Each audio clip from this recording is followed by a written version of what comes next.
नमस्कार, स्वागत है आप सभी का न्यूज वन इंडिया में। मैं हूं आपके साथ श्रावणी पटनायक। एक और अखिलेश यादव जहां उपचुनाव को लेकर पीटीआई के सहारे बाजी पलटने का दावा कर रहे हैं, वहीं उन्हीं के पार्टी के विधायक उनके खिलाफ बैटिंग कर रहे हैं। इस उपचुनाव में फूलपुर सीट पर जहां सपा विधायक पूजा पाल अखिलेश यादव का खेल बिगाड़ने में लगी हुई है, तो वहीं कटहरी और मिल्कीपुर सीट पर राकेश सिंह और मनोज पांडे बीजेपी की ओर से बैटिंग कर रहे हैं। सवाल ये कि बिना अपने कुनबे को संभाले अखिलेश उपचुनाव में कुछ कर पाएंगे। सवाल ये भी बड़ा है कि कहीं अखिलेश का अति आत्मविश्वास कहीं उन्हें ले ना डूबे। इस मुद्दे पर चर्चा करेंगे, लेकिन उससे पहले ये रिपोर्ट देखिए।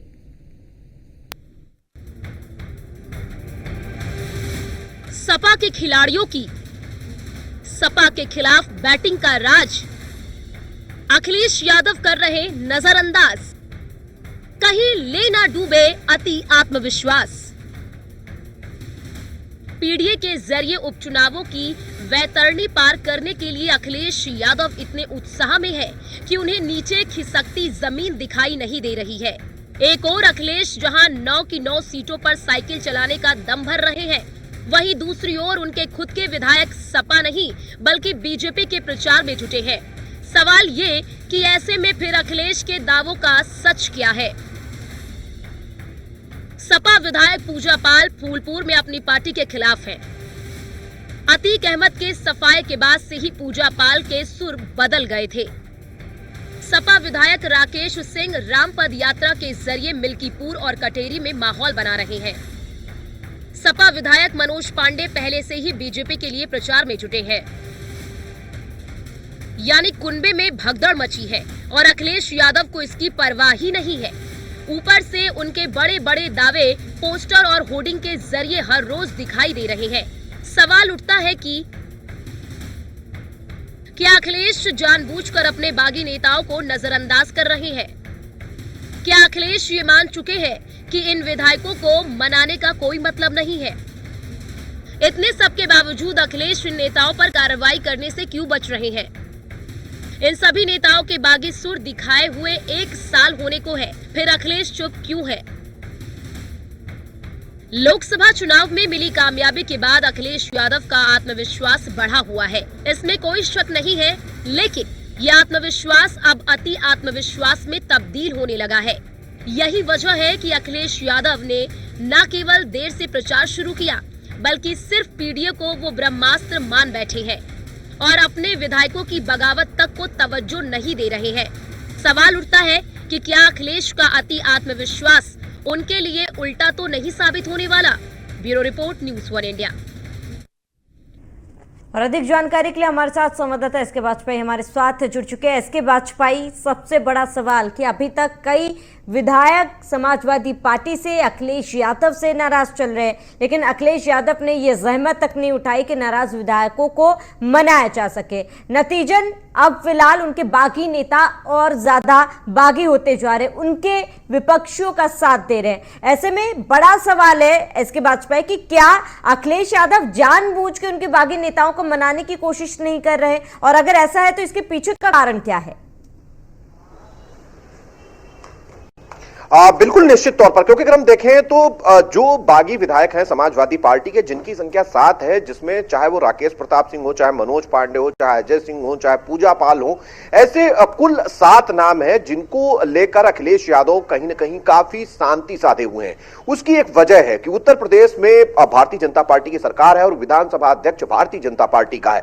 तो ऐसे में अगर वो विधायकों के खिलाफ शिकायत करते हैं या उनकी सदस्यता खत्म कराने के लिए पार्टी की तरफ से पत्र भी लिखते हैं, तो उस पर निर्णय विधानसभा अध्यक्ष को लेना होगा। और अखिलेश यादव खुलकर इन सारी चीजों को नहीं करना चाहते, क्योंकि उसकी वजह है कि जो विधायक अभी अंदर खाने अखिलेश यादव या समाजवादी पार्टी के खिलाफ में काम कर रहे हैं, अगर वो खुलकर पत्र देते हैं उनके खिलाफ में, तो निर्णय तो विधानसभा अध्यक्ष को लेना है कि वो उनकी सदस्यता को खत्म करेंगे या नहीं करेंगे, करेंगे तो कब तक करेंगे। तो ये बात अखिलेश यादव को पता है। तो ऐसे में अखिलेश यादव ने कहीं ना कहीं रणनीति बनाई है कि जो उनके ऐसे बागी विधायक हैं 2027 तक उनको ऐसे ही झेला जाए और उनके खिलाफ कोई भी ऐसा एक्शन लेकर कोई पॉलिटिकल मैसेज ना दिया जाए। यही एक वजह है कि जब पहले राज्यसभा का चुनाव हुआ तो समाजवादी पार्टी के जो समर्थित प्रत्याशी थे उनके खिलाफ उनके इन बागी विधायकों ने वोट किया। उसके बाद विधान परिषद में खिलाफ वोटिंग की। अब लगातार भारतीय जनता पार्टी के मंच पर भी उनके विधायक नजर आ रहे हैं, चाहे वो मनोज पांडे हो। जब गृह मंत्री अमित शाह रायबरेली पहुंचे थे तो मनोज पांडे के घर पर भी गए थे, हालांकि उनके मंच पर भी वो दिखाई दिए, लेकिन बावजूद इसके समाजवादी पार्टी इस पूरे मामले को लेकर चुप्पी साधे हुए है।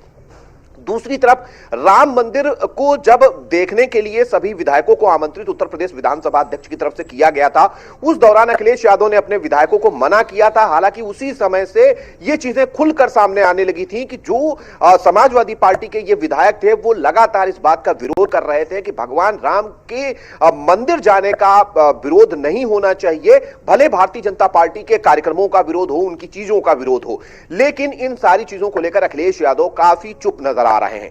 हालांकि अब ये चीजें लगातार बढ़ती जा रही हैं और एक एक विधानसभा क्षेत्र पर कहीं न कहीं इसका असर पड़ता हुआ दिखाई दे रहा है। एक तरफ अगर हम राकेश प्रताप सिंह को देखेंगे तो वो रायबरेली से लेकर रामलला के दरबार तक वो पद यात्रा निकाल रहे हैं, जिसमें एक पॉलिटिकल मैसेज देने की कोशिश राकेश प्रताप सिंह की तरफ से की गई है। और सबसे बड़ी बात यह है कि इस जरिए से वो अपने वोटर्स को, खासतौर पर जो हिंदू वोटर्स हैं या जो सनातन धर्म से ताल्लुक रखते हैं, कहीं ना कहीं उनको साथ जोड़े रखने के लिए और एक बड़ा पॉलिटिकल मैसेज देने की कोशिश कर रहे हैं, जो निश्चित तौर पर भारतीय जनता पार्टी के लिए फायदेमंद है। और जहां तक मनोज पांडे का सवाल है, मनोज पांडे लगातार कहीं ना कहीं भारतीय जनता पार्टी के कार्यक्रमों में, भारतीय जनता पार्टी के अभियानों में दिखाई दे रहे हैं और लगातार मुख्यमंत्री योगी आदित्यनाथ से भी उनकी मुलाकातें होती रहती हैं। और जहां तक अगर हम प्रयागराज की बात करें तो वहां पर पूजा पाल है, क्योंकि पूजा पाल राजू पाल मामले में कहीं ना कहीं पीड़ित थी और उस पूरे मामले को लेकर सरकार ने काफी कठोर एक्शन लिया और जिसके बाद पूजा पाल के मन में कहीं ना कहीं उत्तर प्रदेश सरकार और भारतीय जनता पार्टी के लिए एक सॉफ्ट कॉर्नर जरूर है।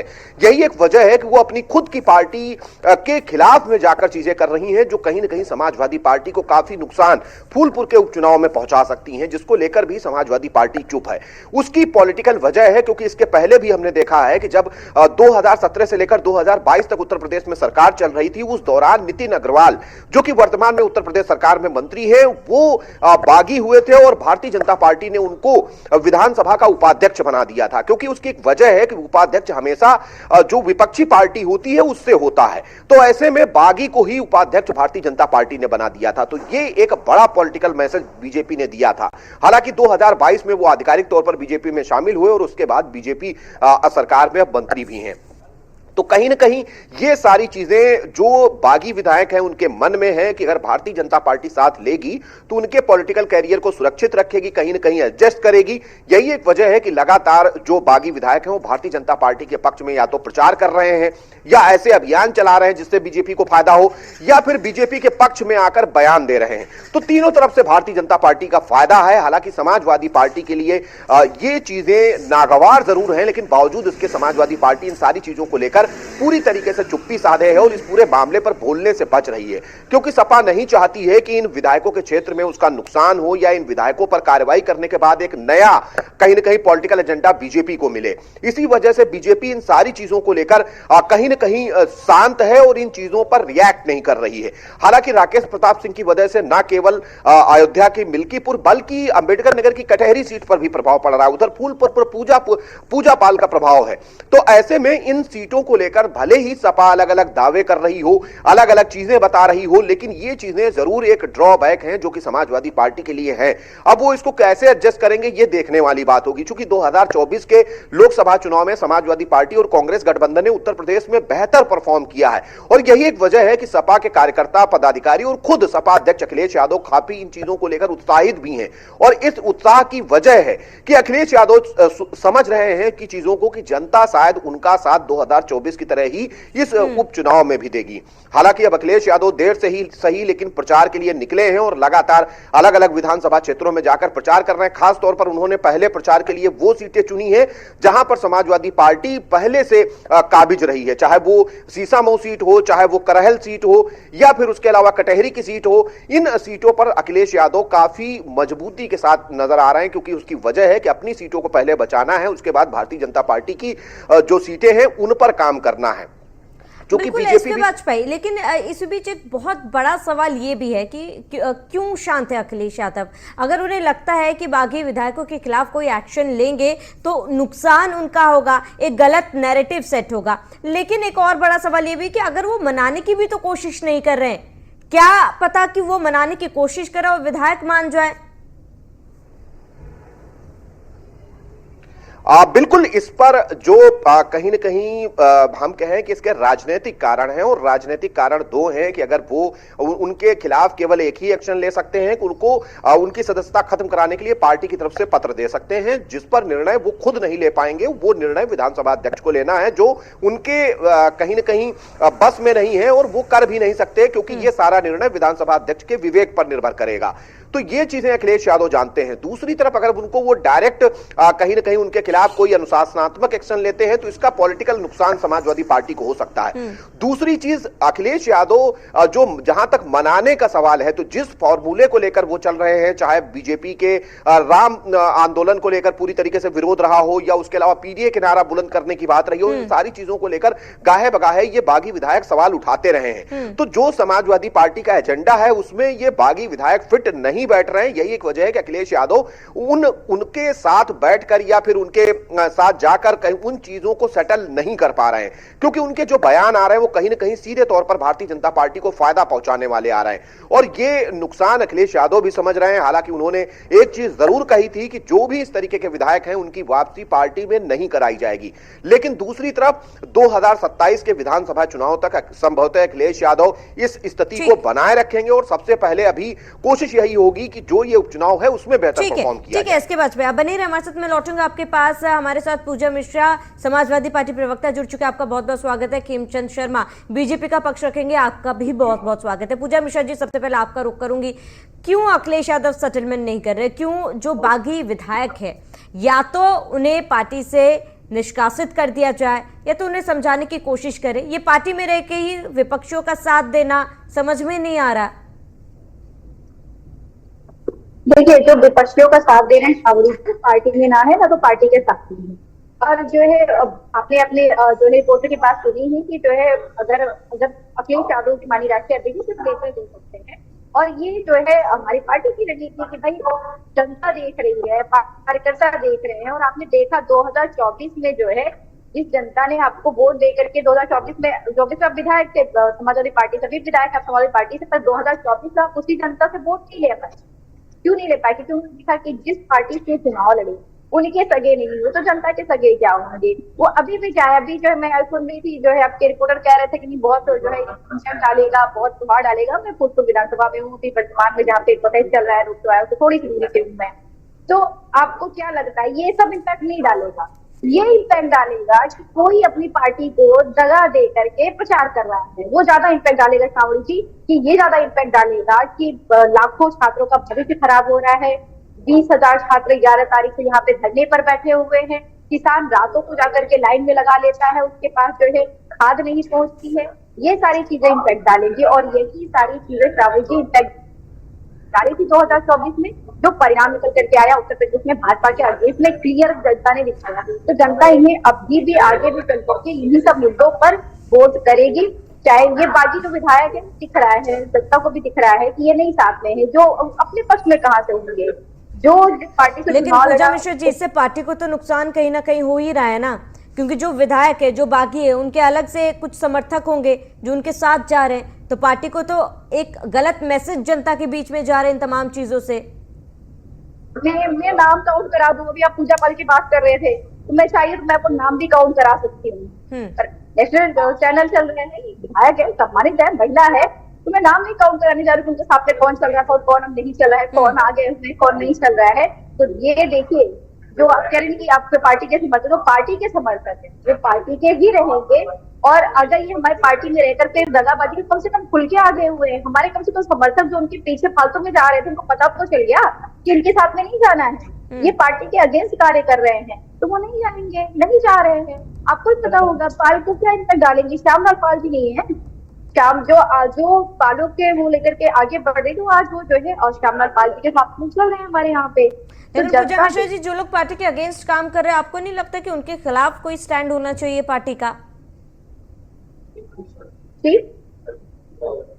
जो लोग पार्टी के खिलाफ काम कर रहे हैं, बोल रहे, आपको नहीं लगता कि उनके खिलाफ पार्टी का कोई स्टैंड होना चाहिए? बिल्कुल स्टैंड है। ऐसे लोगों को हम पार्टी में स्वागत नहीं करते हैं। और जब जो है राष्ट्रीय अध्यक्ष जी का डिसीजन आ जाएगा तब उनके ऊपर कार्रवाई भी पार्टी की तरफ से हो जाएगी।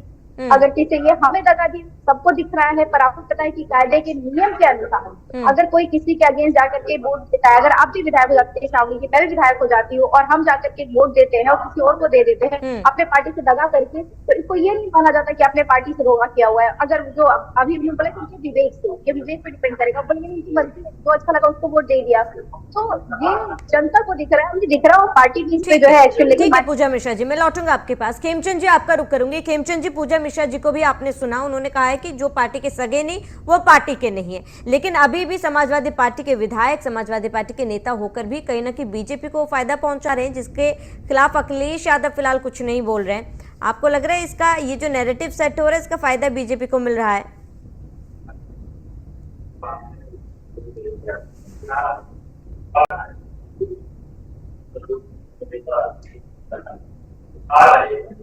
रिपीट करेंगे।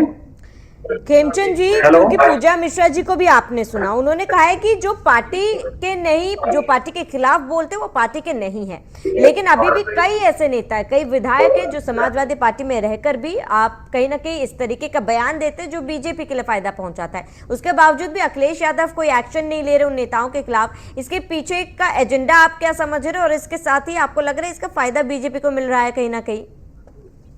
देखिए, भारतीय जनता पार्टी को दूसरों के लोगों से फायदा उठा लेने की जरूरत नहीं। हम अच्छा काम कर रहे हैं, हमारे अच्छे नेता, अच्छी नीति, अच्छी नीयत है और उसके आधार पर लोग हमें वोट करें, हमारा समर्थन करें। लेकिन समाजवादी पार्टी में पूरी तरीके से बिखराव है, क्योंकि वहां पे एक परिवार के बारे में सोचा जाता है, एक परिवार की भलाई को प्रायोरिटी पर रखा जाता है, बाकी जितने भी कार्यकर्ता हैं उनको इग्नोर किया जाता है, उनको सुना नहीं जाता, उनकी समस्याओं को नहीं सीरियसली लिया जाता और उनको सपोर्ट नहीं दी जाती। इसीलिए पूरी तरीके से बिखराव है। और अब जो स्थानीय विधायक की आप बात कर रहे हैं, क्योंकि वो दुखी हैं, पीड़ित हैं, उनसे मिलने तक ये लोग तैयार नहीं होते और इसीलिए उनको इस तरीके का असहयोग मिल रहा है। जब आप अपने कार्यकर्ताओं का ध्यान नहीं दोगे, सिर्फ परिवार पे ध्यान दोगे, परिवार के लोगों को ही आप चुनाव लड़ाओगे, उनको एमपी बनाओगे, एमएलए बनाओगे, उन्हीं को पदाधिकारी बनाओगे, उन्हीं को आप पूरा काम दे दोगे, तो इस तरीके की चीजें स्वाभाविक है। क्योंकि ये एक डेमोक्रेटिक पार्टी नहीं है, वो पूरी तरीके से प्राइवेट लिमिटेड कंपनी है और प्राइवेट लिमिटेड कंपनी में ऐसा होना स्वाभाविक है। जब कोई भी व्यक्ति एडजस्टेड हो जाता है, परेशान हो जाता है, तो इस तरीके का व्यवहार आपको दिखाई देता है। भारतीय जनता पार्टी इसमें बहुत ज्यादा सोच विचार नहीं करती। भारतीय जनता पार्टी की कार्यकर्ता रात दिन लाखों की संख्या में लगे हुए हैं और जन जन तक जा रहे हैं, घर घर तक जा रहे हैं। और आदरणीय प्राइम मिनिस्टर मोदी जी और योगी जी के जो कार्य हैं, हमारी जो योजना है, हमने जो किया है 4 साल में, जिससे उत्तर प्रदेश पूरी तरीके से ट्रांसफॉर्म हुआ है, उत्तर प्रदेश बन रहा है और उत्तर प्रदेश हर जगह स्पीड से आगे बढ़ रहा है, हर सेक्टर में आगे बढ़ रहा है। हम उसके बारे में लोगों से बात कर रहे हैं, उनके फीडबैक भी ले रहे हैं, जो फीडबैक कंसर्न मिनिस्ट्री खेमचंद जी, ऐसे बागी नेताओं का बीजेपी खुले दिल से स्वागत करेगी क्या अपने पार्टी में? नहीं, भारतीय जनता पार्टी करेगी नहीं करेगी अभी कोई सवाल ही नहीं आता। वो हमारे पास आएंगे तो हमारी पार्टी विचार करेगी क्या करना है, कि उनको लेना है नहीं लेना। और एक हमारे यहाँ पे पूरा एक स्टैंडर्ड प्रोसीजर है कि किसको लेना है किसको नहीं लेना, तो ये उसके बाद होता है। अभी कोई सवाल ही नहीं है। वो अभी समाजवादी पार्टी में हम पार्टी लेगी नहीं लेगी, ये एक दूर का विषय है। ठीक है खेमचंद जी, लौटूंगे आपके पास। पूजा मिश्रा जी, लेकिन कहीं ना कहीं एक कोशिश तो बनती है पार्टी की तरफ से, जो नाराज है, जो नाराजगी है, उन्हें मिटाने की कोशिश की जाए, उन्हें खत्म करने की कोशिश की जाए, जानने की कोशिश की जाए कि आखिर कार्यकर्ता क्यों नाराज है। ऐसे मौन बैठ जाने से क्या किसी चीज का सोल्यूशन निकल कर आएगा क्या पूजा जी? श्रावणी जी, आपको लगता है क्या कि जो है विधायकों से बात नहीं की गई होगी या विधायकों ने बात नहीं की होगी? ऐसा तो नहीं है ना श्रावणी जी। श्रावणी जी, बिल्कुल जो है जब विधायक जब क्रॉस वोटिंग करने जा रहे थे तो क्या हमसे बात की थी? जो बार बार मीटिंग बुलाई गई हुई थी, सारे विधायक दल की मीटिंग हुई थी, जो जितने भी हमारे विधायक थे सबके साथ में मीटिंग हुई थी, डिसीजन लिए गए हुए थे, तो आए थे क्या? हम तो बुला ही रहे थे, डिस्कशन में ही रख रहे थे। वो तो जिस दिन वोटिंग की हुई तब पता चला ना कि नहीं, वो नहीं हमारे साथ में है। वोटिंग करने के बाद में भी हुआ था कि सब साथ में रहेंगे, वो वोटिंग करके जब निकले हैं तब पता चला नहीं कि साथ में नहीं है। तो ऐसे लोगों को अब क्या करेंगे, हम मनाने की कोशिश नहीं की है। और अभी जो भाजपा के प्रवक्ता कह रहे थे कि जो है इनके यहाँ पे क्राइटेरिया फिक्स है, इनके यहाँ पे हाँ क्राइटेरिया फिक्स है, कि अगर आपकी इनके पार्टी में जाना है तो कम से कम आपके ईडी सीबीआई के जो केसेस होने चाहिए, तभी अपने पार्टी में स्वागत करते हैं। तो जब इनके ऊपर भी ईडी होगा ही, और इनको मुझे लगता है मुझसे ज्यादा पता होगा। मैं बात कर लेती हूँ जो है हमारे जो पांडे जी विधायक हैं, वो क्यों इतना बौखला करके जो है हमसे अलग हो रखे हुए हैं। और उनके ऊपर काफी सारे जो है चार्जेस लगाए हुए हैं भाजपा से किसी ने कितने उनके ऊपर जो है केसेस लगाए हुए हैं, आई संपत्ति पे कितने केसेस लगाए हुए हैं। अब क्यों समाजवादी पार्टी हटा क्यों नहीं देती ऐसे नेताओं को? ये उनसे पूछिए ना। ये इनके इन लोग समाजवादी पार्टी के अगेंस्ट कार्य करने के चक्कर में भाजपा के अंदर बहुत सारी क्वालिटी है। ये जो है अपनी सरकारी मशीन का इस्तेमाल कर पाते हैं, अच्छे तरीके से इस्तेमाल कर पाते हैं। जनता देख रही है और जनता में उनके कार्यकर्ता जो हमेशा लगे रहते हैं। लेकिन जनता देख रही है पूजा जी, जनता देख रही है, लेकिन अब मुझे ये लगता है कि पार्टी के खिलाफ जो भी जाता है कुछ तो कदम उठाना चाहिए, कार्रवाई करनी चाहिए कि कोई अन्य नेता इस तरीके से तमाम चीजें ना करे, क्योंकि गलत नैरेटिव, एक गलत एग्जाम्पल सेट हो रहा है। पूजा मिश्रा जी, मैं लौटूंगी आपके पास। आप एसके बाजपेयी वो कहावत सुनिए ना, गैरों में कहा दम था, हमें तो अपनों ने ही लूटा है। कहीं ये कहावत जो है अखिलेश यादव समाजवादी पार्टी पर सेट बैठता हुआ दिख रहा है? बिल्कुल निश्चित तौर पर, क्योंकि सीधे तौर पर हम देखें तो उत्तर प्रदेश में भारतीय जनता पार्टी के अगर अगेंस्ट में जाएंगे और देखेंगे मजबूती के साथ अगर कोई पार्टी खड़ी है तो वो समाजवादी पार्टी है। मतलब सीधे तौर पर भारतीय जनता पार्टी और समाजवादी पार्टी के बीच में टक्कर है, चाहे वो 2022 रहा हो, 2024 रहा हो, और अब जो उपचुनाव है इसमें भी समाजवादी पार्टी और भारतीय जनता पार्टी की सीधी टक्कर है। तो ऐसे में समाजवादी पार्टी के लिए सबसे ज्यादा जरूरी मैं समझ रहा हूं कि यही होगा कि वो अपने नेताओं को बांध कर रखें, ऐसा कोई उनके नेताओं की तरफ से बयान ना आए जिससे कि पार्टी को नुकसान हो। लेकिन जिस तरीके से सपा के जो बागी विधायक हैं वो लगातार, चाहे वो उनके कार्यक्रम हो, चाहे वो उनके बयान हो, या भारतीय जनता पार्टी के पक्ष में जाकर लगातार कहीं ना कहीं अलग अलग तरीके के प्रचार हो, तो ये सारी चीजें कहीं ना कहीं समाजवादी पार्टी के लिए काफी नुकसानदायक जरूर है। हालांकि चूंकि निर्णय जनता को करना है, जनता इन चीजों को कितना समझ रही है और कितना इन चीजों को लेकर वो निर्णय लेगी, ये देखना महत्वपूर्ण होगा। जब 23 तारीख को नतीजे आएंगे तो ये सारी चीजें साफ होंगी, क्योंकि अभी बहुत ज्यादा वक्त नहीं बचा है और 18 तारीख को जब प्रचार थम जाएगा उसके बाद जब वोटिंग होगी तो वोटिंग में जनता किधर जा रही, जनता का मूड क्या है, क्या 2024 के जो परिणाम है उनको बनाए रखती है जनता या फिर उनको बदल देती है, जैसा कि परसेप्शन भारतीय जनता पार्टी लेकर चल रही है। ठीक है, इसके बाद समय की कमी, हमारे पास चर्चा को यहीं रोकना चाहूंगी।